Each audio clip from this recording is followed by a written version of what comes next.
time for Baseball with the Bard. Hello, everyone, and good Sunday morning to you. As you can see, I am just a little emoticon this week. Unfortunately, we have had some snow issues this week, so I cannot get to the studio at Joe's house, and my camera has been giving me issues. So you've got Noah and myself this week going live, and hopefully it will not be too choppy for you guys. Noah's on some new Wi-Fi. So at the very least, we'll get the audio from both of us, and that's just going to have to suffice this week. But we are still here with Baseball with the Bard, a bit of a compressed episode this week. And we will get it to you like we always do. Hello, everyone on Twitch. Hello, everyone on Facebook. Hello, everyone on YouTube. You can find us at Facebook on the Baseball with the Bard page, YouTube on the Bard and Cross Entertainment page, and on Twitch at the T-Bard 5195 page. We are at 124 followers now on Twitch. We are going up and over. We are trying to get to 150. So Noah and I, we just might be streaming a little bit later, playing some Madden for Super Bowl weekend. So if you are interested in some Madden gameplay, maybe come on by and check it out. But Noah, more important, this has been an interesting week so far for baseball. And yes, Rachel, you're glad we're live. We're glad you're here. Thanks for joining us on Twitch. One of my beautiful mods over on Twitch. Make sure if you come into Twitch, you must bow down to Rachel. Rachel is one of the greatest of all time. She actually made this beautiful emoticon that's being used for my voice today. So yes, it has been an incredible time in the world of baseball this week. Starting with the Texas Rangers trading Elvis Andrus. I don't think anyone saw this one coming. And not only did they lose Andrus, but they did sign Chris Davis, or as we like to call him, Crush Davis. Noah, this was a move that I don't think anyone anticipated. What was your first thought when you saw this come over when I sent it to you? You texted me this new breaking news here. I was shocked, to be completely honest, because I have Andrus's career here in front of me, and he's been with the Rangers since 2009. Yeah, 2009. Elvis Andrus has played for the Texas Rangers. So I mean, for them to trade him away, it's almost baffling, to be completely honest. Just a staple of the organization. His times with Beltre and all the guys he used to mess around with all the time. It's just a guy you never thought you'd see out of that Texas blue and gray. Yeah, and sure, it's batting wise, it's a bit of an upgrade, but at the same time, he's just been a staple of Texas, and playing in for the Rangers. So, do you want me to give you a quick lowdown of the stat? Yeah. All right. So I'll do a bit of a comparison for you. So 2020 stats, which obviously are with a little bit of scrutiny because the COVID season, but 2020 stats for Elvis Andrus, his average was 194. His OPS was 582. Okay. Chris Davis's average was 200, not much better, and his OPS was 632, a little bit better. Okay. But if we go back to a regular season, Davis's average was 220 with an OPS of 679. And then Andrus's in 2019 was 275 average with an OPS of 707. So okay, well, I don't know. I don't see why you would move a guy like Elvis Andrus out for a guy like Chris Davis. I just don't get it. Yeah, this must have just been maybe a happiness factor. Like, maybe Andrus didn't want to finish his career in Texas, or Chris wanted to move, or there's probably factors that they're not including in just numbers. This is probably a trade for chemistry reasons. That's the only thing I can think of that would make sense. I don't know. Maybe Chris Davis needed off of that team for some reason. Like Elvis Andrus is beloved out of it, obviously. Oh yeah. But sending someone like Elvis to the A's, a team that was very close last year, to making it further in the postseason, you get a veteran like this guy in there. That's pretty big news. Listen, don't you hate on the A's already? The season hasn't even begun. Tyler, the A's are going to get eliminated in the first or second round of playoffs, just like they always do. For our audio listeners who only know our voices and have never seen our faces, Noah just peeked around the image and gave a face at me. So yeah, no, the A's are a legitimate team. Obviously, they have a way of losing in the playoffs every single year. So do the Yankees. But they make it there just as many times as the Yankees have over the last 10 years. So it is definitely a team to be reckoned with. And I think a pickup of someone like Elvis Andrus' stature is big for them. I don't know. Do we think that who made out better in this deal? Nobody. Do we think Texas made out better or that Oakland made out better? You think nobody? Changes absolutely nothing for either team. Really? Because I mean, Chris Davis, we know him as, that home run, that power guy. That's just kind of stuck with his name, even though he's been kind of average the last 2 years. And Elvis Andrus is like just a massive leader and a massive presence in a dugout. Someone that you'd want in the dugout, even if he was just riding the bench, because he's such a massive presence to have around, kind of like a Dustin Pedroia. Let me give you a quick idea of the home run number, because that's what the argument is in saying that Chris Davis is going to be more of a home run hitter than Elvis Andrus. Okay. In 2020, which again, COVID season, I get it. But in 2020, Elvis Andrus had 111 plate appearances. Okay. Chris Davis had 99 plate appearances. They both hit 3 home runs apiece. Yeah. 3. Now, don't get me wrong. The year before that, Andrus hit 12 and Davis hit 23. And then in 2018, Davis hit 48. So could he do that again? Maybe. But it's been a steady decline. Yeah, it definitely has been. And, I mean, he's called Crush Davis for a reason. We know him for his ability to absolutely destroy the ball. But it brings me back. You just made me think of something that we completely forgot to put in the script of a presence on a team.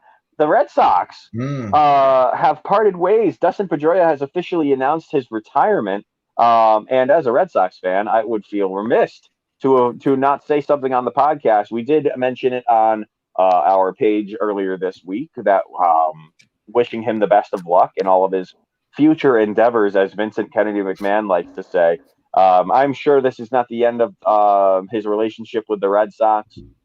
He will definitely be back, probably as an infield coach of some sort, maybe a scout. And he is definitely going to be a presence in the Red Sox organization for the rest of his life. Maybe not just the Red Sox. He'll be a presence in baseball for the rest of his life. And Pedroia, even Noah, I think, can wish you the best of luck. Even though he loved to hate on you for your entire career. And I know Papa Bard is very sad to see you go. So we'll pour one out for Pedroia. Best of luck to you. Happy retirement. And we will definitely see you in the future. The Yankees didn't lose any massive stars into retirement, which is nice because you could have definitely lost Brett Gardner this offseason, and that didn't happen. So I'm assuming the end of next season or the one after that will definitely be the end of his end of his career. But you know whose career is not coming to an end? In fact, it's probably just starting. No, I'm just going to let you take it away. Let's go. The Los Angeles Dodgers have signed Trevor freaking Bauer. Absolutely unbelievable news came out a couple days ago when I was driving home, and Bleacher Report gave me the beautiful blessing on my phone of the news that Bauer signed in LA. It actually happened. The 2020 NL Cy Young Award winner Trevor Bauer has signed with the Los Angeles Dodgers for $102 million over a 3-year span. The deal is broken up weirdly. I sent Tyler actually a text of a tweet that was tweeted out breaking down his deal. Perfect. See that? Look at that. You say it and it just happens. Trevor Bauer, Mark Feinsand sends out, Trevor Bauer gets $102 million for 3 years from the Dodgers per source. He has opt-outs after each of the first 2 years, very Bauer-like.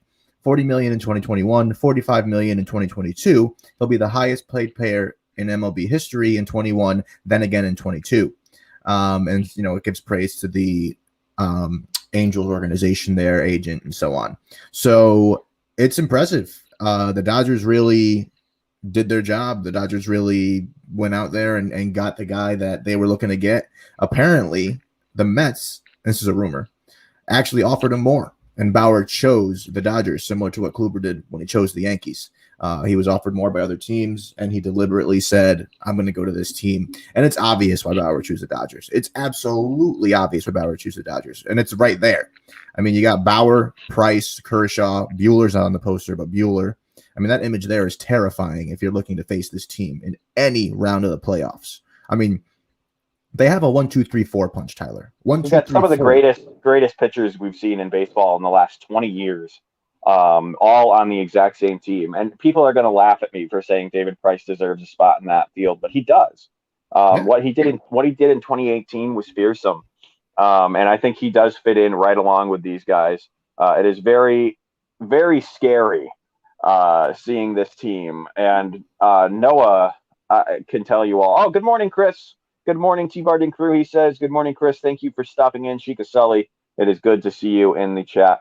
Noah can tell you just how upset I was when this came through. The problem I have with this is the Red Sox and Yankees, there was literally a rule put in place to make it so the Red Sox and Yankees could not do exactly what the Dodgers are doing right now. And the fact that so many people are happy and okay with this team getting this frickin' stack, adding probably the greatest pitcher of last season into their lineup, absolutely blows my mind. And I just, this contract, again, the one that Noah was talking about, is a reason why baseball is just not fun anymore. All of these guys are absolutely ruining baseball contracts.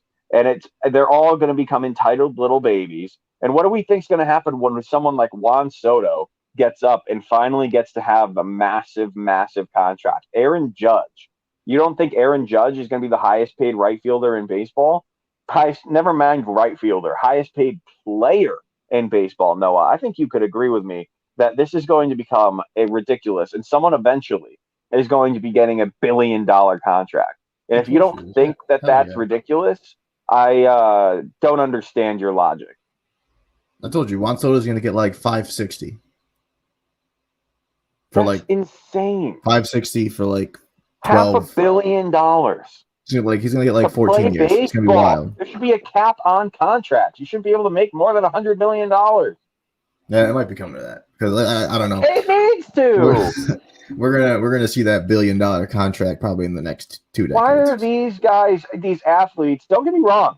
I've idolized these guys my entire life, but they shouldn't be making this kind of money. It is insane. Put that money back into your broken and run down stadiums and fix them for the fans who are paying these guys contracts. No wonder Yankee Stadium, Fenway Park, Citi Field, Progressive Field can't be filled, because all of your money is coming from us to come watch your boys play. Stop paying the boys this much money. Even out the teams, because I don't want to see a team win 130 games. It's not exciting. The 100 win season of 2018 for the Red Sox, Yankees, and Astros, that was exciting. To see 3 teams who are all on this God tier level, and to see the National League do kind of similar. We all knew the Dodgers were going to be the team to make it, but we've known the Dodgers were going to be the team to make it for the last 20 freaking years. They've been nearly unstoppable, except, they were like the Oakland A's when it came to the playoffs. They would get knocked out super early. The Dodgers are going to win the World Series for the next 5 years at this rate. Easy. And that's not exciting. I'm sorry, it's not. We're going to get another Yankee organization where these guys come in and they're just like, well, look at us with 74 rings. Oh, it's great. We absolutely love it. I hate these big signings. I think it absolutely ruins the sport when there are just teams that have power way beyond that of other teams. And I just don't, people are like, oh, well, how fun will it be to watch them? Not fun. It's not fun to watch these guys, in my opinion. Yeah, I mean, you and I disagree 1,000,000,000% on this. Why do you think it's fun? I just think it's funny that the Dodgers are just this good right now. They're just this smart. I mean, they did go over their luxury tax by $30 million, and they're going to pay for it. That's the point of it. But the fact that they're in this position to really just be this good is unreal. It's unbelievable. I don't know. I just have respect for the dudes that play the game on this organization. I just think it's awesome. I just think it's. I'm not going at any of the players. I know. I enjoy the players. I just think it's awesome. I think if you got this band of dudes together who can play ball as good as they do, and we'll get into the power rankings in a little. I just think it's funny. I think it's great. I think Bauer said, "Oh, I can go to the Mets and make more money." Nah, screw that. I'm gonna go to the Dodgers and win a World Series. So I don't know. I can't hate them because they're good. You can. I just can't. This is an absurd statement coming from me, Noah. Brace yourself. You might need a seatbelt in your chair right now. I would rather see the damn Yankees win the World Series next year than to see the Dodgers even make the frickin' playoffs. You see, I just frickin' right there. I held it in right now because I'm so annoyed by this damn signing. And I did think about that when I saw how angry you were. I knew how angry you were going to be because you said it the whole time leading up to it. Even last episode, I said it. Yeah. I'm not going to watch baseball if they sign this man. Yes, he did say freaking. I did. I you know what? I swear a lot on the wrestling show because on TNT they swear. They swear all the time. But for baseball, I try to keep it a little bit more PG. And on my streaming for video games, forget it. Forget about it. Video games trigger me a little bit, so you're gonna get a little more swearing over there. But we keep it family friendly for baseball with the pod. Yeah. But one thing I did think about before we even knew it was a fact that Bauer was going to sign with the Dodgers was that if the Yankees and Dodgers are in the World Series, I'll actually get to cheer on the Yankees with you. It'll be very nice. Right? I'll be able to come over and be cheering for the damn Yankees. It'll be just like when the Yankees faced the Astros in the championship round. Like we actually got to, both cheer on the same team. It was great. So yeah. There's literally the Yankees are now the third most hated team in the MLB. It's great. The Dodgers, then they passed the Astros. No, they didn't. Oh, that's who in your mind, maybe. Maybe in my tier list, the Dodgers are public enemy number 1, and then the Astros, and then the Stankies, and then probably, I don't hate the Rays, really, I don't, but because of how good they are, I kind of do. That's just how it is. It's a respectful hate. I love to hate them. But man, Bauer, you can just go crawl in a damn hole. I used to love you. I have your T-shirt. Yeah, we do have a Bauer T-shirt. I'm not wearing it next season. I'm not.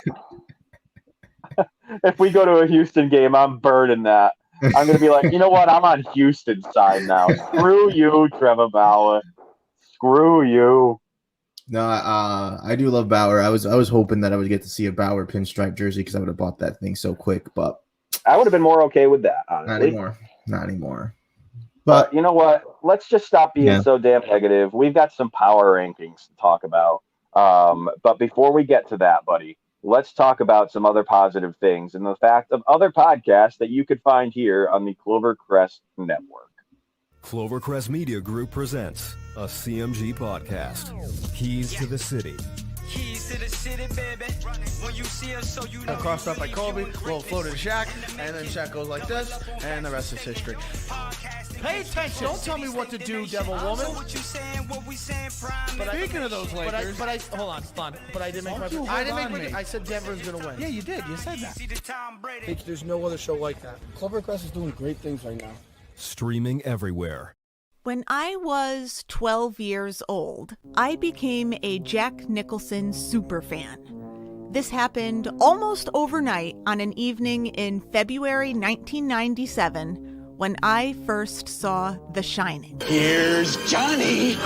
In those 20-plus years, I never stopped being a Jack superfan. I want the truth! You can't handle the truth! Get ready for You Don't Know Jack, hosted by me. Subscribe today on your favorite podcast platform. Welcome to Ivy League Murders. On this podcast, we focus on cases affiliated with the Ivy League, exploring the darker side of higher education. What happens when genius becomes evil? My name is Sarah Alcorn. I'm a Harvard graduate, and I've been a private investigator since 1999. Join me and longtime crime diva Laura McDonald for Ivy League Murders. Kyle and I. Okay, stay alive, Charlie. Stay alive. Stay alive. Just take your time. If you got to start jumping to keep yourself, do the slow jump. You'll keep yourself alive longer. Oh! Who was that? Was that you, Meg? Yes. Oh, I died. No! It's okay. All right, Kyle, me and you. We'll get the 7th win right now. Unicorn still holding on. All right. They're gonna take each other out, Kyle. I don't know. Yeah, well, there's a dino. All right, Kyle, me and you, bud. Let's see what we got. Cheers. All right. Nice. 7 personal wins today. That is insane. That is definitely the most I have ever had on. Yeah, we are also a Twitch streamer when it comes to gaming. So along with the Clovercrest podcast on our network, personally, you can find some gaming, which you might see later, like we alluded to with Even, the man himself, Noah Cross, the magician, potentially showing up to play some Madden on this lovely Super Bowl Sunday. Speaking Hi, of Andrew. friends in the chat, Drew is in the chat, the maker of the emotes you see there. Hello, Drew. Welcome to the chat. And you all can join the chat, too. Come and join us live later on today, probably around 2 o'clock, Noah, yeah? For some Madden. We're going to give you a preview of the Super Bowl. It's going to be so competitive. Whoever wins is going to win the Super Bowl. Honestly, yeah. Let's do that. I think without even saying it, I'm going to be playing as the Bucks. Oh, yeah. And Noah's going to be playing as the Chiefs. Obviously. Look at Patty Mahomes and I have the same skin tone, and we're both just stallions. We're and both you both sound like Kermit the Frog.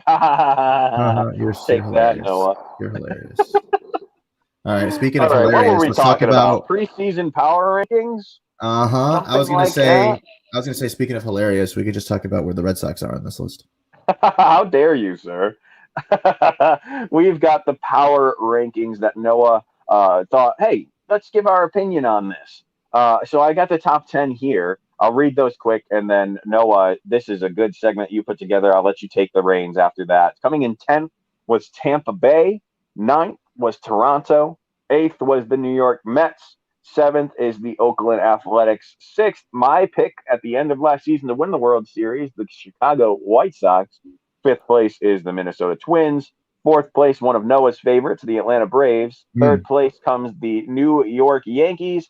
2nd place comes one of my current favorites, the San Diego Padres. And in 1st place comes the Dodgers. Shocker! So yes, Boo Dodgers is right, Drew. Thank you. Someone with a little bit of sense.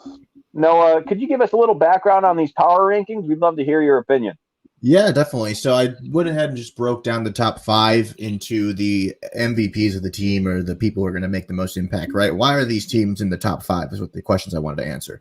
Number 1 is pretty obvious with the Dodgers, right? And especially after picking up Bauer, they have cemented their spot at the top of their division in the National League. And they've cemented their position on top of baseball, period, with the signing of Trevor Bauer. If you have Clayton Kershaw, all right, you have Trevor Bauer, Walker Buehler, David Price, Dustin May, who is a solid starting pitcher, and they still have more depth beyond those 5 for their starting rotation if they needed it. Basically unstoppable. But yeah, they have Julio Urias, we also didn't mention. All right, it's insane. And then they have guys like Mookie Betts. They have guys like Cody Bellinger. They have guys like Corey Seager. They have guys like Max Muncy. And they did it last year. And honestly, last year they made it look freaking easy. I mean, sure, they went to the elimination game in the championship round and whatever else, but they just made it look so easy, especially against the Rays. And don't get me wrong, the Rays look a little tired by the end of it, but they were the Rays kept making it hard on themselves. Yeah. The Rays were one of the best teams in the playoffs, period, if not the best by the time we got to the World Series. So that is the number 1 team there of the Dodgers, just stacking themselves on top of baseball like it's nobody's business. The Padres, really cool to see them in the number 2 hole. Tyler, if they didn't sign Blake Snell, if they didn't pick up Snell, are they in this spot? They'd have probably been like 4th or 5th. Didn't expect to see them as number 2. I think everyone and their cousin and their mother and their neighbor expected the Yankees to be number 2. Mm-hmm. So the fact that the Padres were number 2 with guys like Snell and Darvish, who they just picked up to really cement their starting rotation, and they still have a good amount of depth in their starting rotation past beyond those 2 as well. Those aren't even the 2 who I'm most concerned about. It's guys like Machado and Tatis Jr. Who are the ones that I'm really, really looking forward to seeing pull it out this year. I think Tatis, honestly, this season, hot take right out the gun here, Tatis could win MVP this season. Oof, that'd be awesome. I mean, he is on the cover of MLB The Show 21, which comes out in a month, and I will be getting. So I you know what? Just because it's Tatis, I've thought about it. I'm getting it. Actually, I'm going to pre-order it, so I want any perks that are going to come with it. So I'm going to do that actually when we are done here. I'm going to clean my house because I painted, as you know. By the way, big shout out to Papa Bard. Thank you so much for helping me paint. I'll be posting on my personal Facebook page if anyone wants to see my paint job or my Instagram. And you see Papa Bard, Tyler's dad, who is a pro. Unreal. Like he did the edge work. He's only been doing it for 70,000 years now. So he did all freehand edge work, no tape. No tarps. He just did it, and it looks amazing. And he taught me how to roll properly, and it also looks good, which I was surprised by. So it was great. Hi, Mama Pal. We hope you're doing great. We miss you, and Callie. Anyway, so yes, the Padres are at number 2. Number 3, the New York Yankees, baby. Let's go. Garrett Cole, obviously bringing the Yankees into this number 3 spot. Look at the person they chose for this graphic.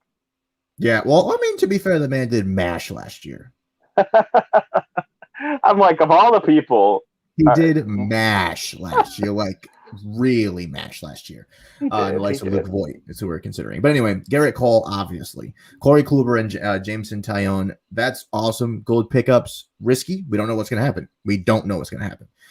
Cole Kluber can come out and get hurt again. And same with Taillon. Or they can come out and just not have what they used to. Or, best case scenario, they hit and we're just like, oh shit, Kluber's back, so that'd be dope. And then you have Aaron Judge. I mean, come on. Giancarlo Stanton. I mean, come on. Gio Urshela, who is still shocking everybody because nobody ever thought Gio Urshela would be like in the spot he's in at the moment of the power rankings or even of baseball, because he wasn't even supposed to be on the team literally 3 years ago when the injury started. Miguel Andujar was technically the starting third baseman. He had to leave, and next thing you know, Gio Urshela shows up, and they're like, he's the next great thing, and he's awesome. Tyler, you like Urshela, right? How do you feel about Urshela? I do. Yeah, okay. No, there's, I am a.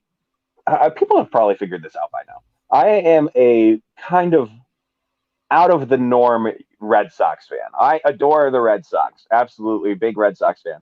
But the players on the Yankees, I have no problem with. It's the organization. There's a few players on the Yankees no one knows for sure that I don't like Aaron Hicks. I can't stand his guts. I hope he never gets another hit in his entire career. But, there's the Yankees organization is who I have issues with. Yeah. But Gio Urshela, oh my gosh, what a great player. Oh, yeah. He is one who I think will be a mainstay in the MLB in some point here coming up. He just got to find his little niche, and I think he has the opportunity to be big. Definitely. And then obviously Luke Voigt, who you saw in the Power Rankings graphic there. Voigt. Yeah, cementing the Yankees in number 3, so that's awesome. The Braves, who Tyler said are one of my favorites in the National League. I love the Braves. I've always liked them. They play old school baseball, and I respect that. I respect the hell out of that. I do say that they should add a little bit of, a new flair in some spots, but I like the old school feel that they have. And they have Charlie Morton, who is their new acquisition. That's really big for them. Mike Soroka, who's going to be their solid number 2 punch. Freddie Freeman. I mean, come on. And Travis d'Arnaud, who, again, I think d'Arnaud is probably going to be a massive factor for that team this year. Oh, yeah. I mean, he's been a solid catcher for a while. I mean, I might put him just after JT Realmuto. Ooh. Not like, Gary Sanchez? Can you give me someone who honestly would be number 2 after JT Realmuto? No, well, the only name that ever would come to mind would have been Gary Sanchez, but after the season he had last year, I'd put Kyle Higashioka before Gary Sanchez. Really? Higgy? I mean, I love me some Higgy. You know that. I mean, I think Kyle Higashioka should be the Yankees starter, personally. Oh, I agree. 10 billion%. Wait, what was your question? Because I said I'd put him ahead of Sanchez. Oh, I'm sorry. I thought you meant you would put him in the number 2. I asked you who is after Realmuto. Yeah, no. You've got it right. Darnold is definitely the number 2 spot. But I was joshing you when I said Gary Sanchez. All right, bet. Cool. Yeah, no, absolutely. And then we had the Twins at number 5, which you had said something was a little off about that. But listen, we've mentioned the Twins for the last how many episodes? They always come up.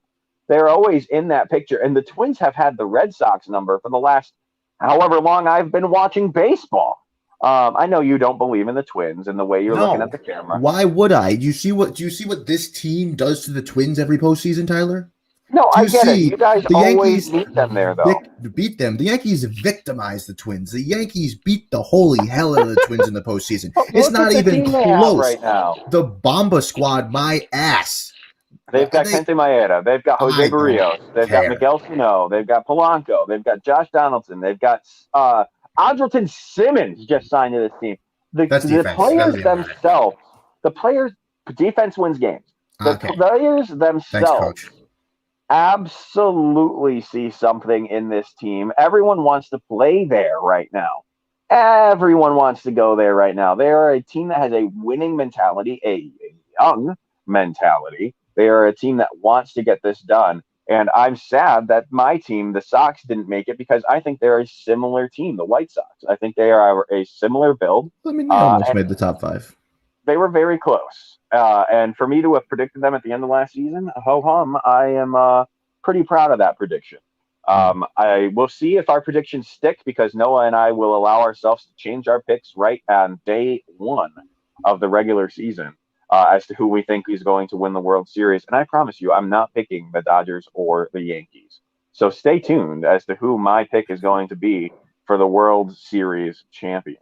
I will say you not picking the Dodgers or Yankees is to surprise of nobody. Like that is. I have picked the Yankees. Well, you know what? Our viewers wouldn't know this because we only had one prediction of World Series winner, and I picked the Rays and was almost right. But for the last however many years we've known each other, Noah, since we've been friends since 2011, 2012, I have picked the Yankees probably 7 of those years. Mm-hmm. So they've just kept letting me down. So I refuse to pick them ever again until they win a World Series. Yep. I hear you on that letting down thing. But really quick in the power rankings, we should go over a few notables. Absolutely. I guess our teams. So we obviously said the White Sox are number 6 and 7. We'll go through 10. A's, Mets, Blue Jays, and then Rays. So that's no surprise. Those are teams that have been fairly notable. Absolutely in the last couple of years. Team like, let's just say the Astros. I say we could recognize them. They're 13. Team like I think they got snubbed. You think they should be higher? I mean, they're not bad. They were actually a really good team last year. As much as nobody wanted to say it, the Astros didn't lose much of a stride. Not at all. The Nationals, who are now 2 years off of the World Series victory, are 22. Yeah, that's sad. I love the Nationals like so much. That's really sad. But who knows? They could do it again because they were the Cinderella story. The Red Sox are 23. Which is hilarious. And we'll get Tyler's opinion in a minute. I think the problem is the fact that the Red Sox are at the position they're in currently. Yes. Okay. That is an issue. The Red Sox being at position 23 greatly saddens me. I think it's a position the Red Sox are used to being in, not being able to get the team that everyone sees as this massive, massive presence. But I think they've dealt with it before. You know, the 2004 team, as much as everyone says now how elite they were, they weren't a team that everyone was like, oh, shit, look out. Same with the 2013 team. That wasn't a team where everyone was terrified of them. So I think we could see some surprises out of this team with maybe the pickups like Kike Hernandez or something that turns the team around. We don't know. I'm going to judge it right now because I think it's ridiculous. But, you know, who knows? Anything can happen in this glorious game of baseball, which is why we love it so much. I think these preseason power rankings are going to change by week 4 of the season. Oh, yeah.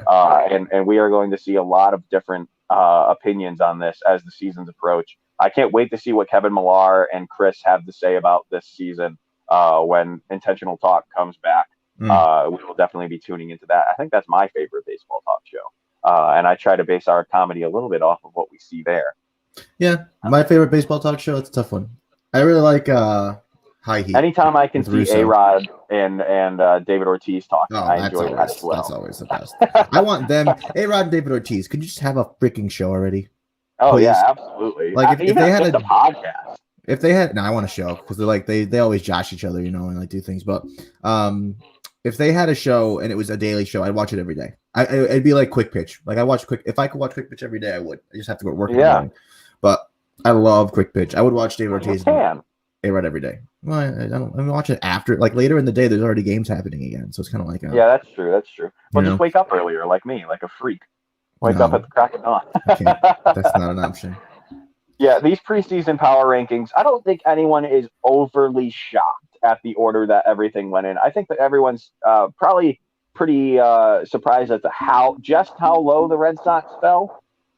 Because just with a name like the Red Sox, you usually stay in the top 20 at least. But if we're being honest with ourselves, they're probably right about where they deserve to be after their performance last season. But they have definitely fallen from grace. They were one of the best teams in baseball and have landed where they were. But you know what? Every dog has its day. And hopefully we will see the Red Sox begin to rise to the great team they were just 3 years ago. It is a great sign that we are headed towards baseball season. We are just about there, Noah. I know you're excited. Your season tickets, hopefully we'll be able to use them at some point this season and get out to a few games. I am having my fingers crossed. Get it? Crossed? Anyways, that we will be able to get some baseball in this year. By all intents and purposes, they are still planning on going live on the season at the original start date. So we'll see if they can keep that up.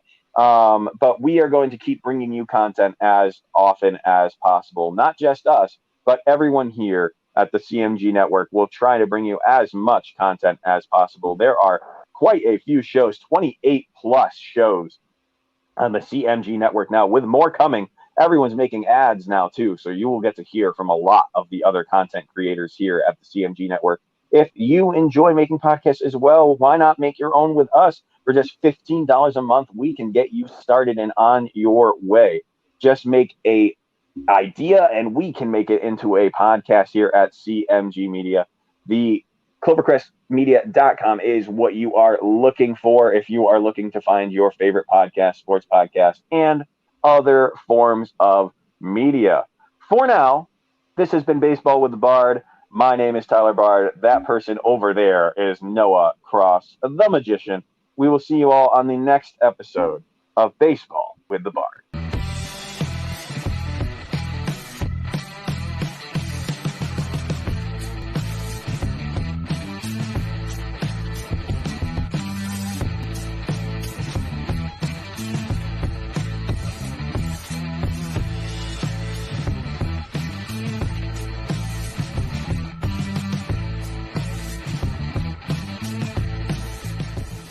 Time for Baseball with the Bard.